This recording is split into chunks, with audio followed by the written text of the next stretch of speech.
Hey y'all, I'm Jay, and I just want to jump on here real quick and give my opinion of why I think that Tyler Henry, the medium, is fake. And I'm not saying necessarily all the way 100% fake. I'm just going to say partially fake because I do believe with my experience that you do connect with spirits because I've connected with spirits. If you have an open soul, you can connect with spirits. But most people, they don't believe in connecting with souls or spirits and talking to spirits. So they're automatically closed. So if the door is closed, there's not going to be any connection, right? But I do believe that Tyler Henry, he puts on a little bit, a lot of it, okay? Because whenever you're doing a reading with someone, you're not going to always connect with their past relatives or whatever. You're not. You might have spirits from other families, people you don't even know. Sometimes spirits just come together and you don't even know who they are. It's just because you're reaching out and you're trying to reach that other side and you're communicating with the other side. And you might reach people who do not have any attachment to whatever family or whoever you're trying to do the reading for. Um, and I have to say that I believe in Tyler Henry some of the times because I'm a median, right? And one median knows another median. It's just like a vibe that you get. It's like that person walking into the room and you smell that one distinctive cologne that smells good. You know what I'm saying? And you're like, oh, somebody smells good in the room. That's that instinct that you have whenever you run into another median, right? But with Tyler Henry, I noticed that whenever he does his readings, it's a lot of facts that you can find on Google anyway. You know what I'm saying? You look it up. For instance, one example is when he went to read Bobby Brown, right? Okay, anybody can look up on Google and see what his father did for a living. He was a construction worker. His mom was a teacher. So if you're a construction worker, the first thing you're going to think of, ooh, a dirty person, right? Somebody who comes from work and they're dirty.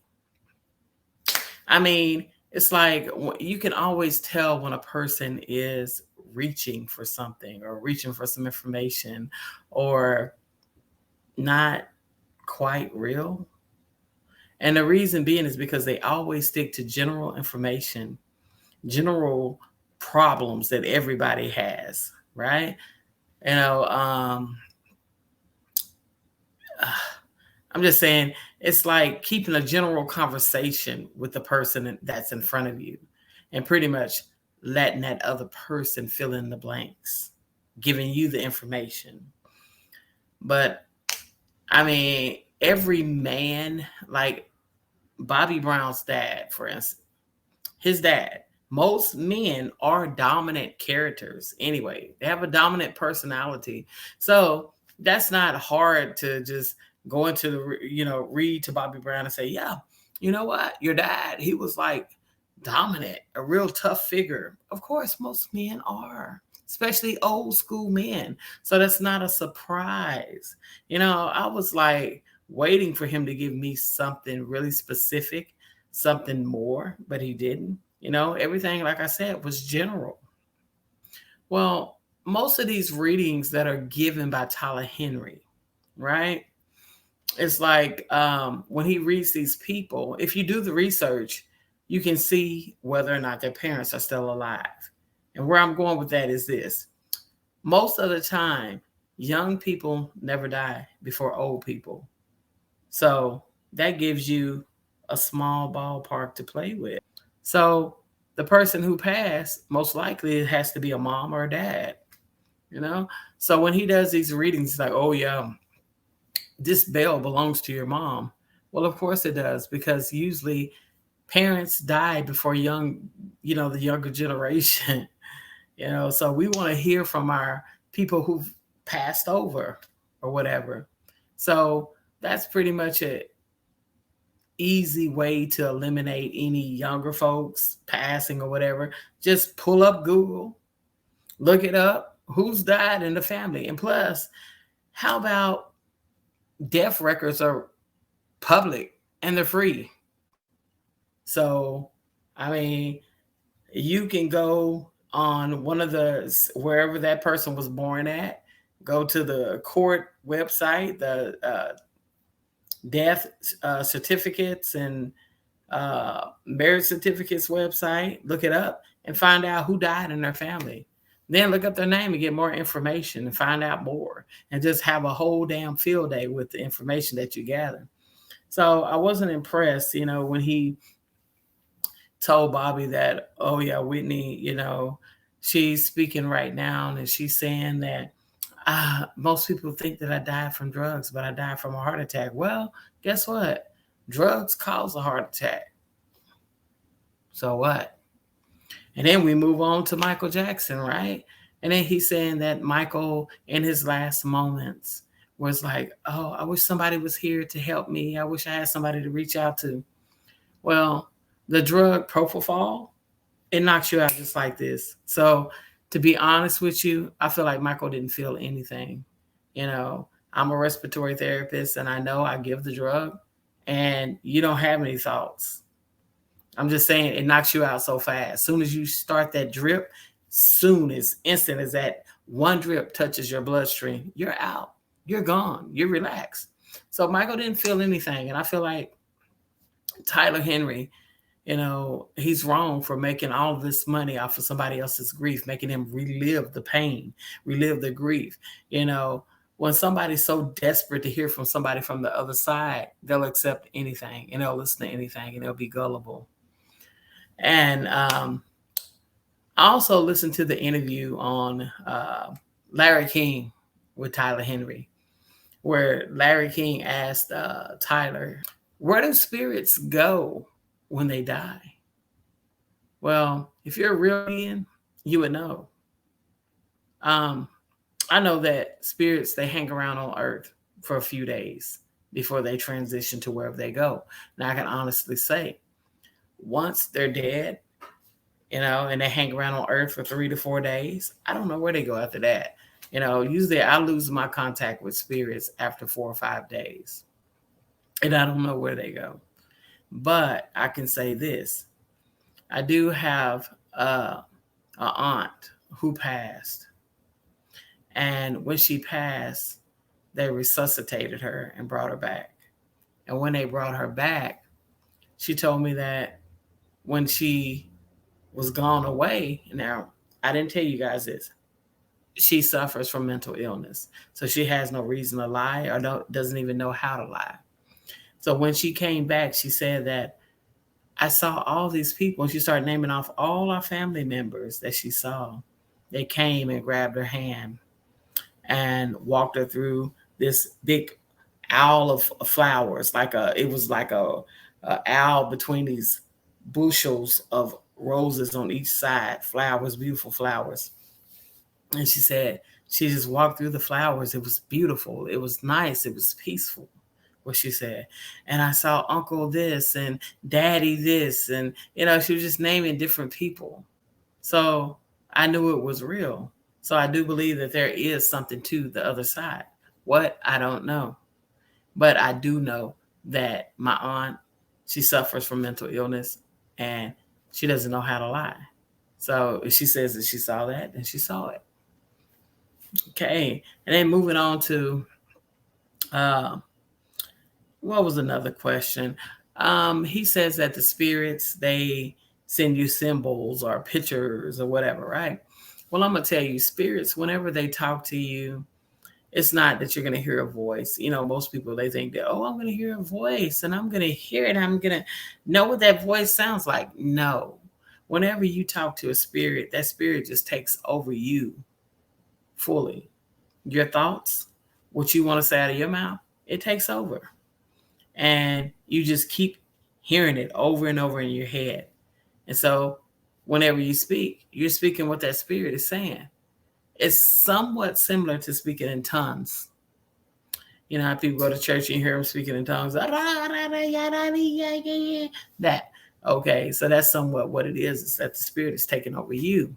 But what they actually do is that it's like they control your mind to say and relay a message to whoever they want to relay the message to.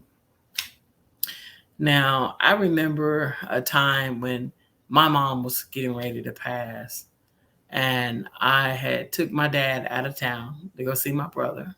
And there was a reason why I took him out of town. I took him out of town. By the way, my brother's locked up in the penitentiary. So I took my dad out of town that day. I took him away from the hospital. My mom was already in the hospital and very, very sick. She was septic. And whenever you're septic, that's like poison spreading around your body, shutting down each organ, you know, one organ at a time.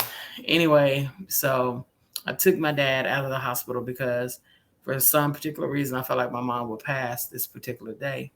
So I said, I'm going to take him to go see my brother. We're going to go visit him so he doesn't have to be around while my mother passes. So I took him and I left my partner along with my mom. And while we were driving, my mom's spirit spoke to me the whole way. She thanked me for taking him away. She knew that he wouldn't be able to handle it if he was there with her while she passed. But she said, today is the day that I'm going on. So I took him and we're sitting there with my brother and we're having our little visitation time. And he tells my brother, oh, yeah, I believe that God is going to get her better. She's going to be better. Um, Her kidneys are going to recover and everything is going to be okay. I have my faith. There's nothing wrong with having faith, but her spirit had already told me that I'll be gone before you get back. So I told my dad when we finally got out of the visitation, I told him, I said, my mom, she's going to be gone by the time we get back. He said, how do you know? I said, I just know she told me that she loved you and that, she's going on today. So he just sat quiet the whole time and we're trying to make it back. I'm trying to get him back in time, even though I know the whole time we're not going to make it in time because when we stopped at this gas station on the way home, my mom actually took over my mind and the vision that I saw was like a bright light and she was an angel and she had long curly hair and it's like half of her body. One half was still on the earth and the other half was like trying to float over into like this cloud or this sun. It was like a big ray of sun and her body was just wavering in between the two. And during this time, I felt like the wavering in between the two was she was fighting. She was trying to fight to survive and stay on earth. And she just kept rotating back and forth, rotating back and forth. Like half of her body be over here, then it'll come back out. Then she'll go back into this ray of sun and she'll come back out. And the whole time I'm seeing this vision while I'm pumping gas into my car. And I just look up into the sky and I see that vision so clear. My mom fighting as she's trying to stay on earth to be with us, fighting. But half of her is already gone. She was transitioning. So we make it back in town and we're getting ready to make it back to the hospital. And my dad, he says, do you think we're going to make it in time? And I told him no. Soon as I told him no, the phone rang. And it was my partner telling me that your mom is passing right now at this moment. I look out into the sky and the clouds just open up. They open up and I see an angel. One of the clouds were made out of my mom's face. And it was so beautiful. It was like the sun was shining through. It had just rained. And then all of a sudden, the sun just came out of nowhere. And the cloud was just formed like my mom's face with an angel wing. I still have that picture on my phone. And I knew it was her saying bye and that she had passed over. And she passed over.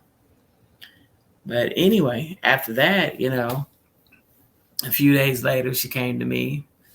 We talked. I was out on my back porch. Her spirit came to me and we talked.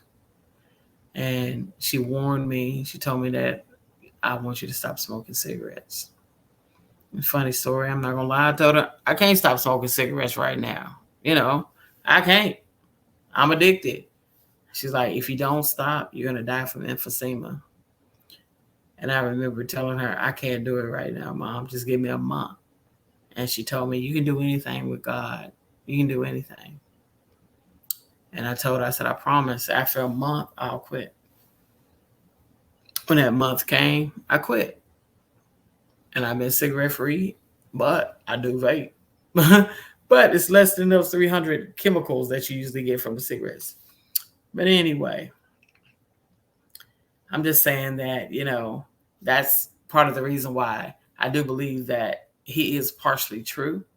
But everything that he says is not true because you're not going to have a connection every time. And if you're a median and you feel like you have to have a connection every time, then you're fake. I'm sorry. You have to be straight up and forward with your person, whoever you're trying to do a reading for, and let them know that sometimes I might get a connection and sometimes I might not. And I remember one of the readings that Tyler Henry did with T-Boz. And like I said, you can look up all day long. Is T-Boz's mom still living? Is she dead? Is her dad still living? Is he dead? Right? And then you think to yourself, well, who could she be grieving? Who has she lost? Well, everybody in the world knows she lost Lisa Left Eye, right? So it's a no-brainer. It's a no-brainer. You got to give us some substance. You know what I'm saying? Give us some substance.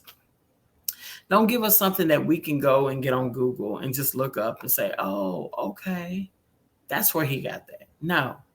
And you keep hollering and screaming that, oh, well, everything is proven to be facts. No, it's not. Everything has been proven to be pulled up on Google.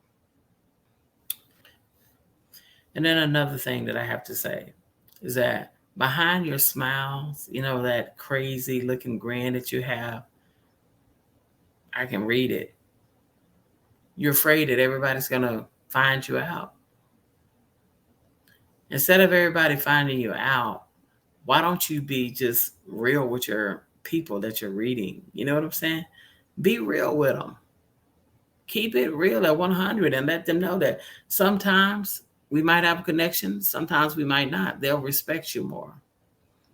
But instead, you're steadily running scared because you're afraid that somebody's going to find you out.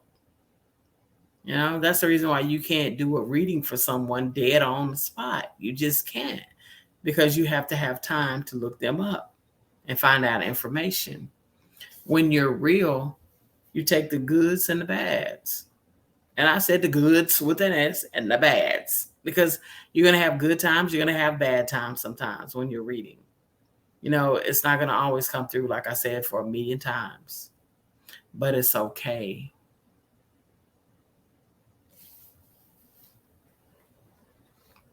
And it's funny how Larry King and everybody, no, not Larry King, I'm sorry, I take that back.